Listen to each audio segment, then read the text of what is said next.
ఇవాళ భారతదేశంలో అత్యంత ప్రమాదకరమైన పరిస్థితులు ప్రజాస్వామ్యానికి ఏర్పడినాయి.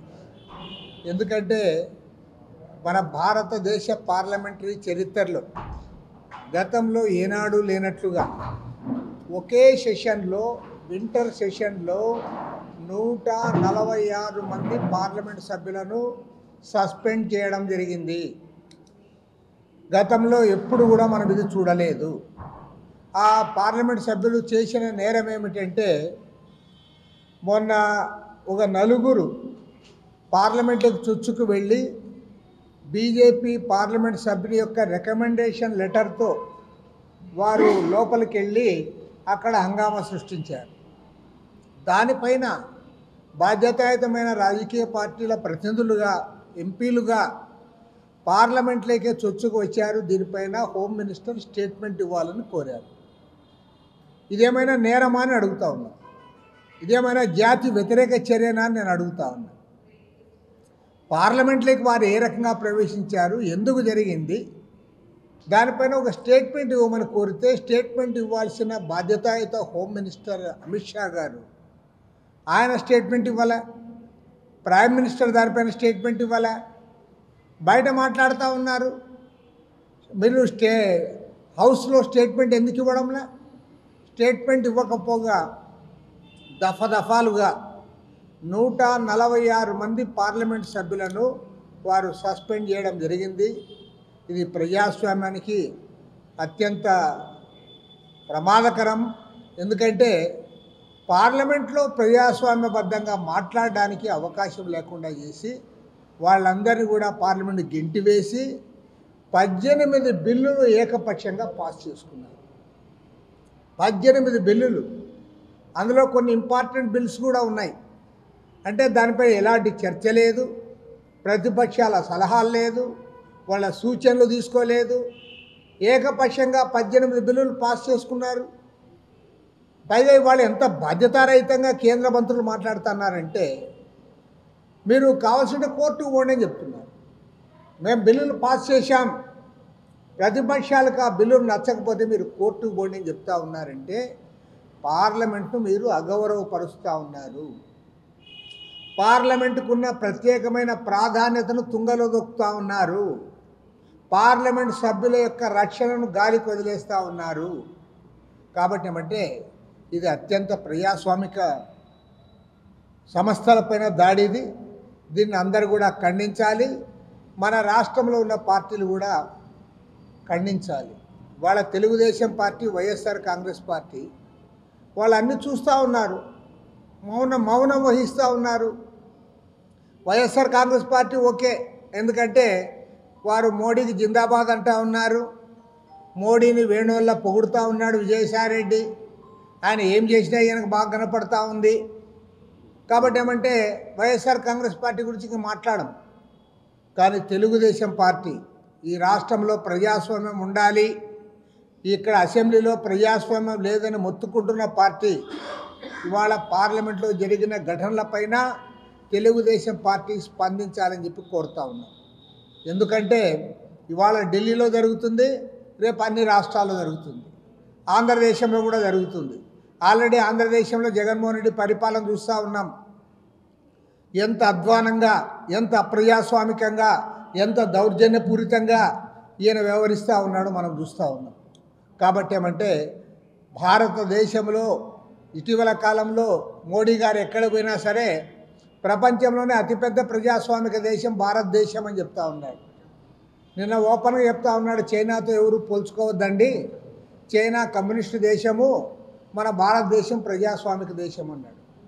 మరి మేమేం అడుగుతా ఉన్నాం, నువ్వు ప్రజాస్వామిక దేశం అంటే పార్లమెంట్లోనే సభ్యులకు మాట్లాడే స్వేచ్ఛ లేకుండా వాళ్ళని గెంటి వేసి సస్పెండ్ చేసి నీవు ప్రజాస్వామ్యం గురించి మాట్లాడుతూ ఉంటే ఇదంతా కూడా నవ్విపోతూ ఉన్నారు.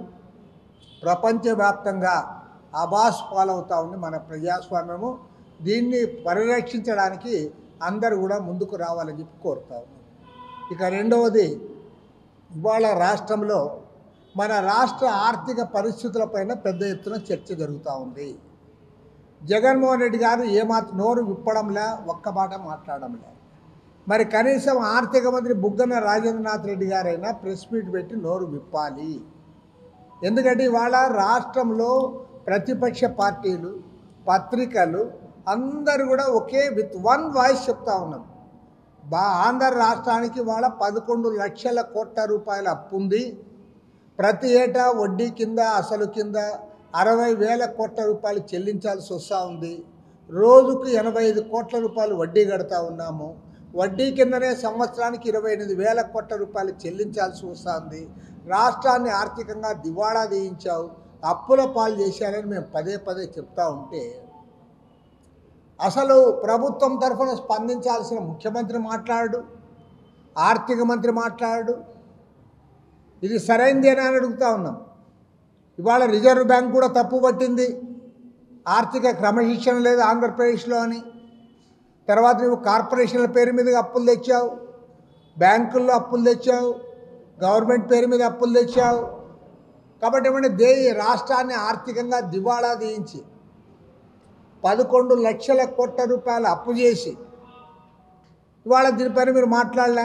పైగా తెచ్చిన డబ్బు ఏం చేశారంటే ఒకనాడు రాజేంద్రనాథ్ రెడ్డి గారు చెప్పాడు, దాదాపు 2,60,000 కోట్ల రూపాయలు మేము ప్రజల అకౌంట్స్లోనే వేశాము, మేము అప్పు చేసింది మా వాస్తవమే, కాబట్టి వాళ్ళ అకౌంట్లో వేశాం కదా అంటున్నారు. మరి 2,60,000 కోట్లు పోతే మిగతా డబ్బు ఎక్కడ పోయింది? నువ్వు మిగతా డబ్బుతో రాష్ట్రంలో ఎక్కడైనా ఒక ప్రాజెక్టు కట్టావా, ఒక కాలువ తవ్వావా, ఒక పరిశ్రమ పెట్టావా, ఐటీ ఏమైనా డెవలప్ చేశావా? చివరికి నీ సొంత జిల్లా కడప జిల్లాలో కూడా నువ్వు ఆ స్టీల్ ఫ్యాక్టరీ పెట్టాలా? ఇవాళ పోలవరం ప్రాజెక్టుకి అతిగతి లేకుండా గాలికి వదిలేసావు. అదేవిధంగా రాష్ట్రంలో ఎక్కడ కూడా కనీసం అది గేట్లు కొట్టుకుపోతే ఆ గేట్లు కూడా పెట్టలేని పరిస్థితి. ప్రకాశం జిల్లా గుండ్లకమ్మ ప్రాజెక్టులో గేటు కొట్టుకొని పోతే దానికి నువ్వు గేటు బిగించలేకపోయావు. 8 కోట్ల రూపాయలు ఖర్చు చేసి ఇప్పుడు మరో గేటు కొట్టుకొని పోయింది. నీ సొంత జిల్లా కడప జిల్లాలో అన్నమయ్య ప్రాజెక్టు మెయింటెనెన్స్కు నిధులు ఇవ్వనందువల్ల వాళ్ళు ఇంజనీర్లు కోరినా ఇవ్వాలా, ఫలితంగా ఇవాళ ప్రాజెక్టే కొట్టుకొని పోయింది. మొత్తం కోట్ల రూపాయల ఆస్తి గ్రామాలు పోయినాయి. 39 మంది చనిపోయారు నీ పుణ్యాన. కాబట్టి అంటే నువ్వు తెచ్చిన అప్పు ఏం చేశావు? వెరీ గుడ్, నువ్వు వాళ్ళ అకౌంట్లో వేశానన్నావు, మంచిదే. మిగతా డబ్బులు ఏం చేశావు? కాబట్టి ఏమంటే అప్పులపైన ఖర్చు పైన రాష్ట్ర ప్రభుత్వము శ్వేతపత్రం విడుదల చేయాలని మేము డిమాండ్ చేస్తూ ఉన్నాం. We are demanding for white paper. ప్రజలందరూ తెలుసుకోవాలి. రేపొద్దున ఆ డబ్బులన్నీ చెల్లించాల్సింది మళ్ళీ ప్రజలతో వసూలు చేసే పన్నుల ద్వారానే. కాబట్టి ఖచ్చితంగా ప్రజలు తెలుసుకోవాలి. ఇవాళ దానిపైన వైట్ పేపర్ డిమాండ్ చేస్తూ ఉన్నాం. తక్షణమే రాష్ట్ర ముఖ్యమంత్రి, ఆర్థిక మంత్రి శ్వేతపత్రం ప్రకటించాలని డిమాండ్ చేస్తూ ఉన్నాం. అదేవిధంగా ఈ అన్ని అంశాలపైన ఇవాళ మేధావులు కూడా ముందుకు వస్తూ ఉన్నారు. మరింత చర్చ జరగాలని చెప్పి కూడా కోరుతా ఉన్నాం. ఎందుకంటే నీవు రాష్ట్రాన్ని అప్పుల పాలు చేసి దివాళా తీయించి ఇవాళ ప్రజల కోరికలు కూడా తీర్చలేకపోతా ఉన్నావు. 1,06,000 మంది అంగన్వాడీ వర్కర్లు వాళ్ళంతా రోడ్డు ఎక్కారు. 11 రోజులుగా వాళ్ళు రోడ్లోనే ఉన్నారు. వాళ్ళు కోరుతున్నది ఏంటి? వాళ్ళేం కొత్త డిమాండ్ ఏం పెట్టడంలే. అయ్యా నువ్వు గతంలో ఏదైతే చెప్పావో చెప్పింది ఏమని అడుగుతా ఉన్నారు. వాళ్ళ సుప్రీంకోర్టు స్పష్టంగా చెప్పింది, బతకడానికి నెలకు 26,000 రూపాయలు ఇవ్వాలని. ఆ సుప్రీంకోర్టు దాన్ని అమలుపరచు. లేదా నువ్వు చెప్పావు కదా తెలంగాణ ప్రభుత్వం కంటే 1,000 రూపాయలు అదనంగా ఇస్తానని చెప్పావు. మరి అదేనా చేయొచ్చు కదా. నువ్వు అది చేయవు, ఇది చేయవు. 11 రోజులుగా వాళ్ళందరూ కూడా రోడ్డు మీద ఉంటే నువ్వు పోలీసు వాళ్ళు పంపిస్తావు. పోలీసులతో వాళ్ళందరూ కూడా లాగుతూ ఉన్నావు. పైగా అంగన్వాడీ సెంటర్లకు తాళాలు ఉంటే తాళాలు బ్రద్దలు కొట్టిస్తావు. ఇవాళ దానిపైన వ్యతిరేకత వచ్చిన తర్వాత మేము బ్రద్దలు కొట్టమని చెప్పలేదు. మరి నీవు చెప్పకపోతే ఎవరు చెప్పారయ్యా? కర్ణాటక గవర్నమెంట్ చెప్పిందా ఇవన్నీ బద్దలు కొట్టండి అని? లేదా తెలంగాణ గవర్నమెంట్ చెప్పిందా అంగన్వాడీ సెంటర్లకు పోయి ఆ తాళాలన్నీ పగలగొట్టమని చెప్పి తెలంగాణ రేవంత్ రెడ్డి చెప్పాడా? కాబట్టి ఏమంటే మీరు సిగ్గు లేకుండా అబద్ధాలు చెప్తూ ఉన్నారు. మీరే అంగన్వాడీ సెంటర్లకి తాళాలు పగలగొట్టమన్నారు. పైగా నువ్వు వాలంటీర్లకు వాళ్ళకి పోటీ పెట్టి వాళ్ళకి తగాదా పెట్టడానికి ప్రయత్నం చేశావు.